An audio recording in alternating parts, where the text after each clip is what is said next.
Hello everyone, welcome back to another Genshin Impact video. So today we're going to be talking about everyone's favorite housewife, Thoma. I have been testing Thoma since the day that he launched, and I actually have quite a few things to say about him. I've been noticing that a lot of people have either been saying that he's extremely good or absolute garbage, but I personally found him somewhere in between. So today we're going to be talking about the lesser talked about things about Thoma and whether or not you should consider building him or even summoning for him at all. If you do end up enjoying the video or find it helpful at all, please feel free to leave me a like and comment down below. It really does help me grow my channel, and if you want to see more Genshin Impact content, make sure to hit that subscribe button and click that notification bell. Okay, but with all that out of the way, let's go ahead and talk about Thoma. So I want to get this right out of the way right at the beginning. Although I absolutely adore Thoma as a character, as a unit, I find him very underwhelming, at least at C0. A lot of people have been hyping up Thoma for a very long time, saying that he is the budget version of Zhongli, and I think that while this is true to some extent, he comes nowhere close to Zhongli. However, that being said, I do realize that Thoma is a 4-star and Zhongli is an Archon and a 5-star, so it's not a fair comparison to make. But even still, just on gameplay style alone,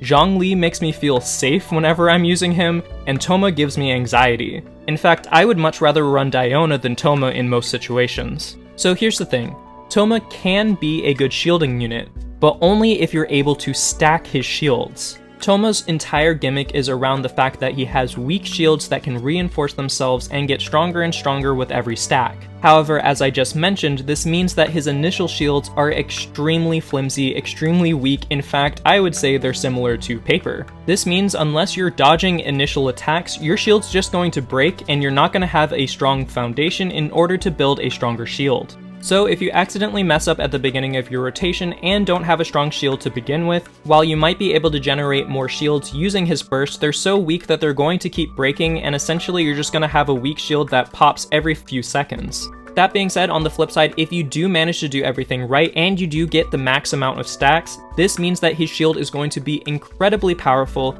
and you aren't going to have to worry about taking any damage while his shield is still up. But I don't know about you guys, I like to feel secure right when I'm using my shield instead of having to dodge and weave attacks in order to get a stronger shield later down the line. There are a lot of moments in combat where you want your shield to go up as quickly as possible and be as strong as possible right off the get-go. But when using Thoma, you have to make sure that you're stacking things well in advance to make sure that you can actually tank those hits. And unlike some other 4-star characters where you can kind of get away with not building them properly, with Thoma you actually have to invest pretty heavily into him to make sure that he's going to have a strong enough shield. And unfortunately, this doesn't just mean investing into his talents for his skill and his burst, it also means that you have to heavily invest into his artifacts and weapon in order to make him viable. If you do want Thoma to have a strong shield, then that means that you need to invest very heavily into HP percentage. However, it doesn't just end there, because Thoma is one of the most energy-hungry characters in the entire game.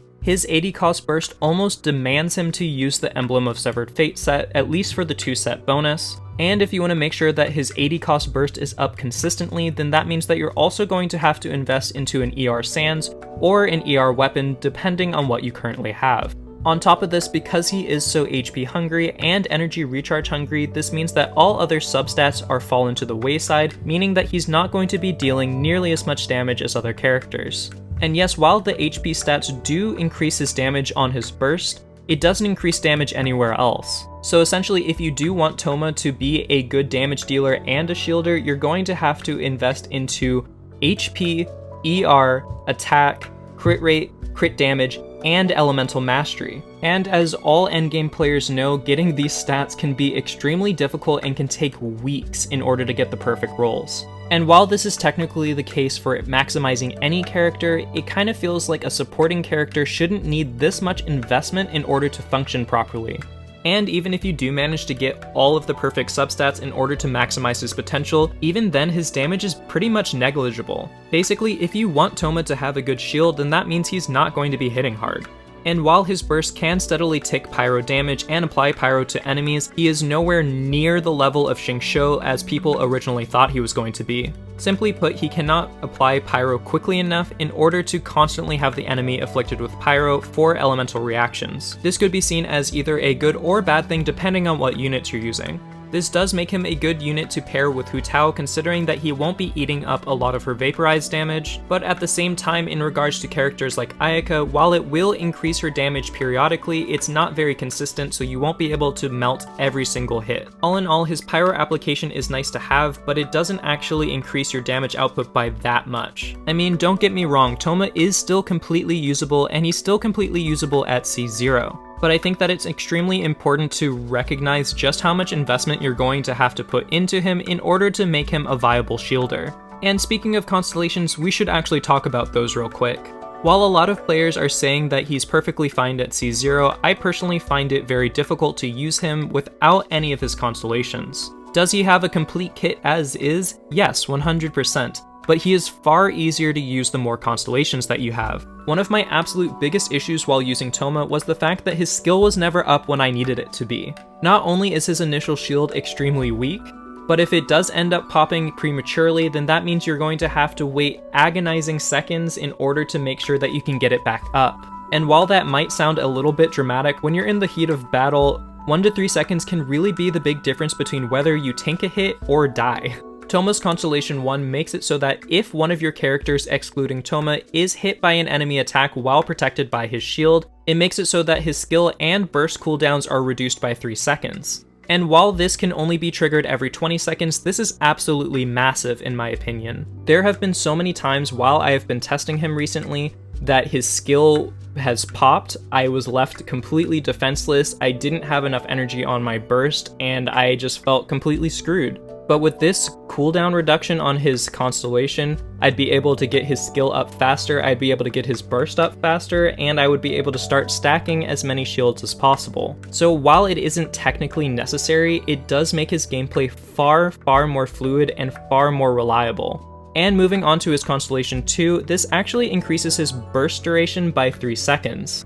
This is actually pretty huge because it does allow you to get even more stacks onto your shield while applying more Pyro to your enemies. This also lets you get closer to overlapping your skill with your burst, meaning to more uptime on your shield. And while normally Constellations 3 and 5 aren't that important for characters, I feel since his skill and burst have such weak shields initially, having an additional 3 talent levels makes his shields far more viable and far safer. But honestly, the Constellation that really shines for Thoma is probably his C4. This makes it so that every time you end up using his burst, you get refunded 15 energy, essentially making his burst cost 65 instead of the original 80. And as I've mentioned before, Thoma is extremely energy hungry, meaning that this is by far one of the most valuable Constellations that you can get on him. The faster you get up his burst, the faster you're able to stack his shields, and the more damage you're able to output with him. And lastly, we have his Constellation 6. While this Constellation doesn't do very much for Thoma himself, it is a significant boost in damage to his teammates, considering that when a Blazing Barrier is obtained or refreshed, the damage dealt by all party members' normal, charged, and plunge attacks are increased by a whopping 15% for 6 seconds. So while his Constellations don't give anything absolutely busted like an additional charge on his skill, it does still make Thoma far easier to build and far easier to play. In fact, I would say that the difference between a C0 Thoma and a C6 Thoma is actually pretty drastic. I would personally rank Thoma at C0 at around a low B tier, while a C4 and above Thoma I would rank all the way up into an A tier or high A tier. And while this is great, meaning that his Constellations do add to his overall utility and value, it does really suck for low spending players or players that only manage to get one copy of him on Hu Tao's banner. So what's the final verdict? Well, despite speaking very harshly about Thoma in this video, that doesn't necessarily mean that he's a bad character. Even at C0, he does provide shields and he does help you with stagger resistance. And while his shields may pop and you might take damage, it still can be a nice buffer when you're fighting harder enemies. So in that regard, he's a decent character. But I do think that the amount of investment that you have to put into him when there are other characters like Diona and Zhongli who are just so much better in my opinion that it's not really worth gunning for him if you don't already have him. However, if you do already have him, and especially if you have multiple Constellations on him, then you should probably go ahead and build him. While he doesn't have as good general use as characters like Diona and Zhongli, I do think that he does fit a nice niche as a Pyro shielder. He especially shines on teams with Hu Tao and Yoimiya because he's able to not only provide them with a shield, but moderately helps battery them, especially if you're using something like the Favonius Lance, while also giving them stagger resistance, which is actually really huge for these two characters. And obviously getting the Pyro Resonance bonus is always nice because attack is always needed on just about every character. However, while you can use him in other team comps like using him with the Raiden Shogun, Ayaka, Ganyu, etc., I can't help but feel as though there are better options that you can just swap out Thoma for. My main issue with Thoma is that he's a shielder and that's about it.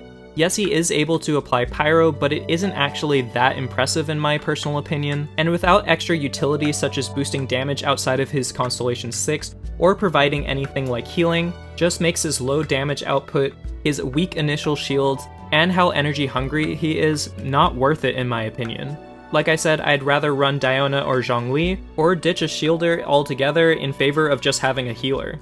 I don't know, I hate being this harsh on a character, especially since they're a 4-star, but honestly I was disappointed that he ended up just being very average in my opinion. Maybe that's just me, but I wanted to give you guys my personal opinion so that you could make a solid choice for yourself. If you did end up enjoying the video, please feel free to leave me a like and comment down below, and even if you didn't enjoy it or like it, then let me know down below why you think I'm wrong. This character has been pretty polarizing, so I'd like to hear everyone's opinion. And if you want to see more Genshin Impact content from me, make sure to hit that subscribe button and click that notification bell.